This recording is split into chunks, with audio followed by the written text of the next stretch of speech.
Today I'm going to talk about some habits that are really helpful for resetting your house quickly throughout your day. So there was a time in my life when I just felt like I could spend my entire day just picking up, and it was really discouraging because it just felt like, man, so much of what I'm doing feels like it's just going behind my kids and picking up after them.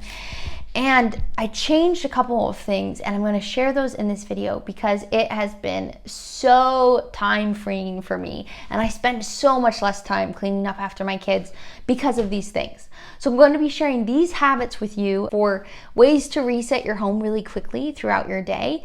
And what I mean by reset is I mean just getting your house back to a state where if somebody stopped by, you wouldn't be super embarrassed. Like, it's clearly still a house that you are living in, you have kids in, but it's not a super big mess. It's peaceful, and it's just back to a neat state. I want to share with you some methods for how to build these habits. And if my hands look kind of weird, it's because I was spray painting some fence posts today. So that's why they look strange. Habit stacking is one of the easiest ways, I think, to build new habits, especially when you're building multiple habits at a time.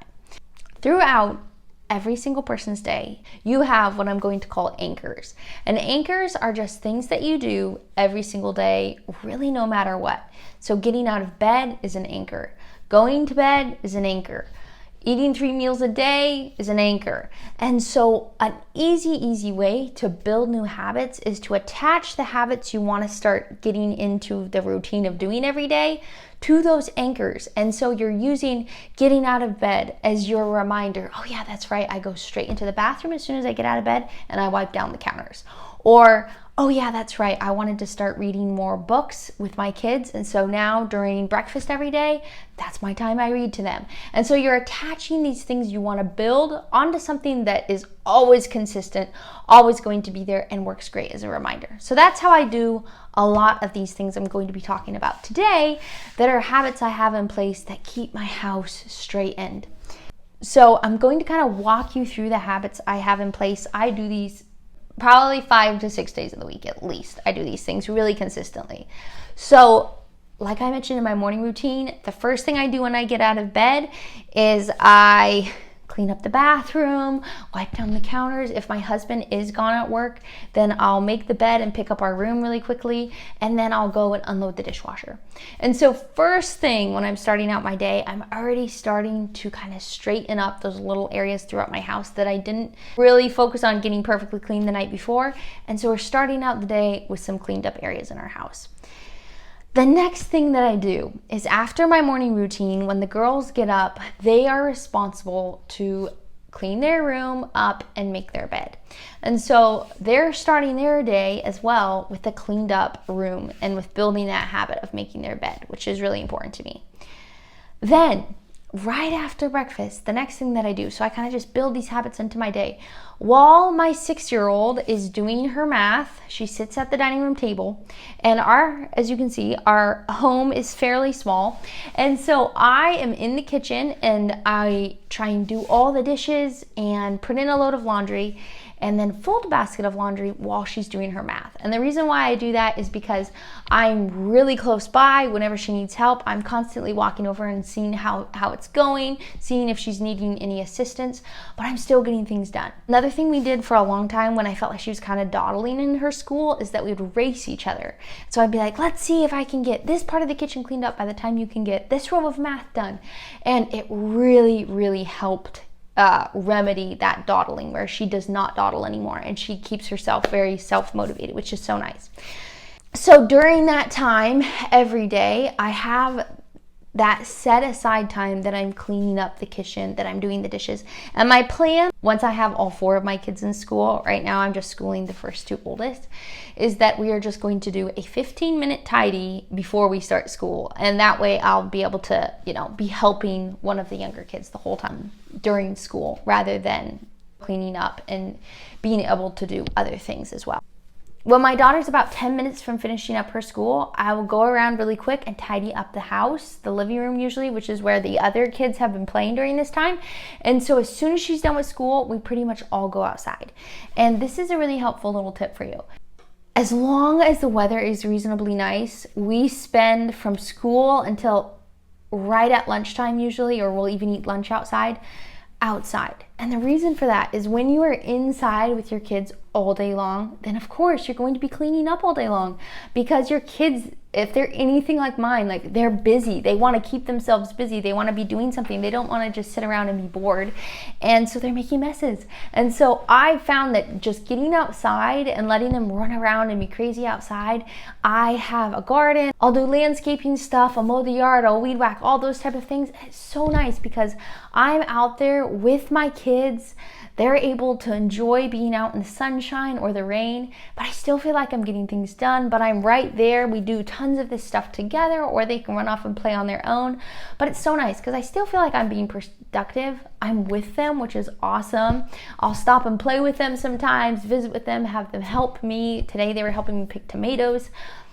But they're not just generating more and more messes inside, and I just feel like all I'm doing is going behind them and cleaning things up. So something that really, really changed my life was about 2.5 years ago, I started doing the 1,000 hours outside challenge. So we started halfway through the year because as soon as I found out about it, I was so excited about it. So mine looks a little weird. But that has been such a great way too to feel motivated to want to spend time outside. And it just makes me be in my gardens even more and be out with the kids even more. And I love that. And it still makes me feel like I'm being productive and I'm able to check my boxes, which I'm very much a box checker. So I love this type of thing. It is such an awesome idea. And I really don't think there's almost anything better for your kids than letting them just kind of be outside, if at all possible. It's just such a blessing. So having your kids be outside, super, super helpful. Then we have lunchtime and naps. And when I put my kids down for naps, I will spend, usually I'll set the timer, right after I prep our dinner, which I'll talk about more in my simplifying dinners video. But right after I prep dinner, which usually takes me about 10 minutes, I will do about a 10-minute tidy. And this is just like a 10-minute house reset. So I have that one I do in the morning, and then I have one right after I put my kids down for a nap.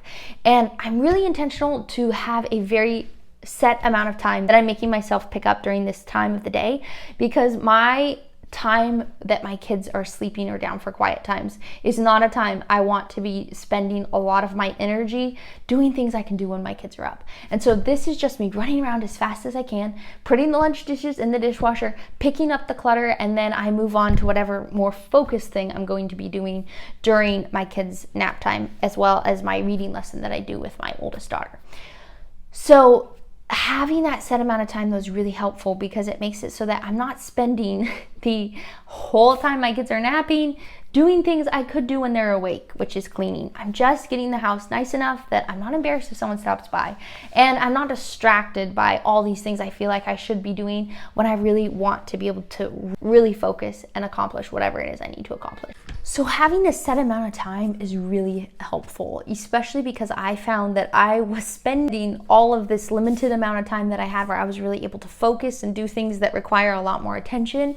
I was just spending it picking up and wasting this precious time that I had where I could have been really focused and do something that's more difficult to do when my kids are up. So setting a timer or just really watching the time, and so you have this limited amount of time where you just do as much as you can and then you're done and you move on to whatever you want or need to accomplish next is really helpful. So then when my kids get up from their naps, because I cleaned up at the start of nap time, the house is still clean. And so we usually go back outside and don't come in until around about the time I want to start making dinner. And since dinner's already prepped, it's really easy. I'll just stick it in the oven and spend more time outside, or come in and do like a 15-minute putting the meal together, and then we're ready to eat. And so then again, after dinner, sometimes we'll just go back outside and we'll leave the place kind of a wreck if we've had dinner kind of early. And then we'll come in a little bit later to clean up and have the kids take baths and get ready for bed. But if we do end up eating later, then we'll just move straight from having dinner to usually I'll put the kids in the bathtub and I'll start cleaning up the kitchen. I'll sweep the living room.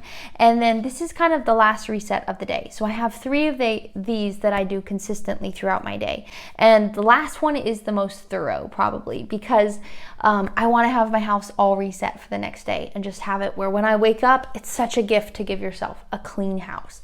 As soon as my girls get out of the bath, My 4-year-old mops the living room and mops under the table.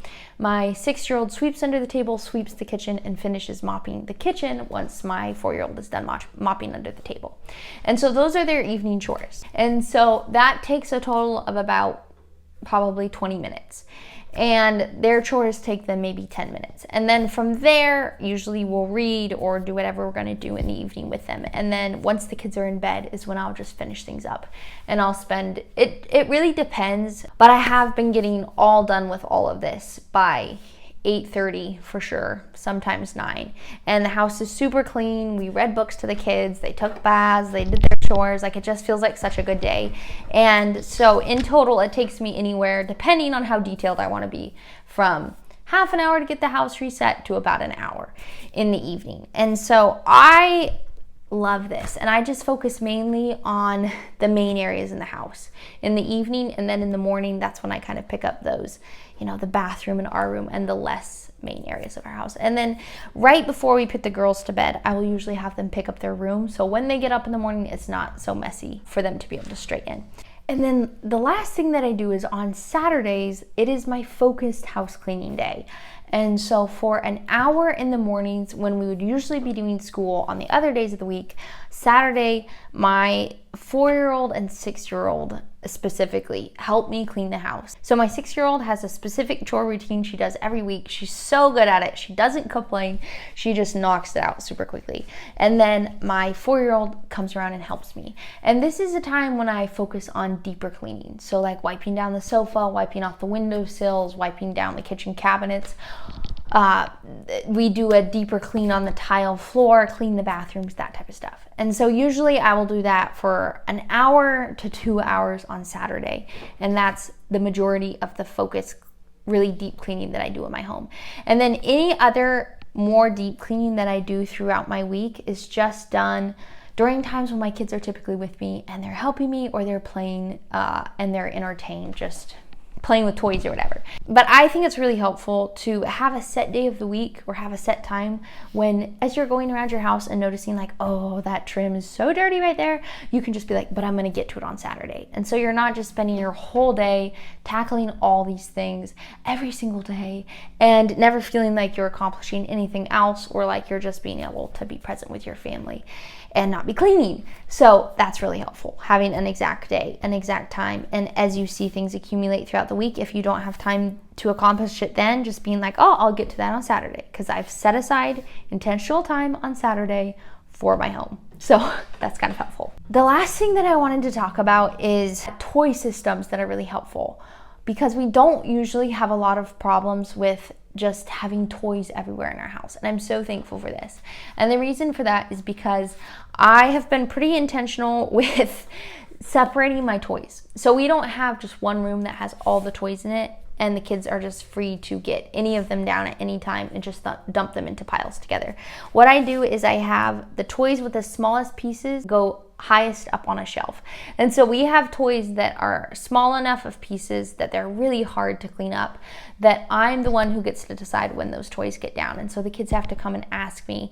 And then everything else is high enough up or separated enough that the kids don't usually combine it all together. And that's just really nice, because it's really overwhelming as a parent to clean up a room when everything's just mixed up together. And so that doesn't happen that frequently for us, because usually the kids, if I get them out some toys, those are the only toys they play with, and they aren't able to just combine everything together because they're in separate rooms, they're on separate shelves, they're in separate containers, and a lot of them they can't get down by themselves. So that's really, really nice. Another thing that I'll do is I'll lay out a blanket in the living room and dump like all the Duplos on the blanket. And while they don't all stay on the blanket, usually about half of them do. And so I can come when they're done playing, I pick up the sides of the blanket, dump it back into the bin. It takes me 20 seconds, and then they can clean up the rest of the toys that are on the ground, and it's a lot less overwhelming for them, and it's not very much work for me. So having a blanket on the ground is also really helpful, and just having your toys separated and having the smallest stuff the highest up, where you're the one who's kind of in control of when the kids are allowed to get these things out. This is really helpful when your kids are really little and you're still in the process of training them to clean up some toys before they get out others. So I hope this video had some helpful things in it for you for keeping your house straightened and being able to reset your home more easily, because these things have just been really helpful for me. So I'll see you again soon. All right, bye-bye.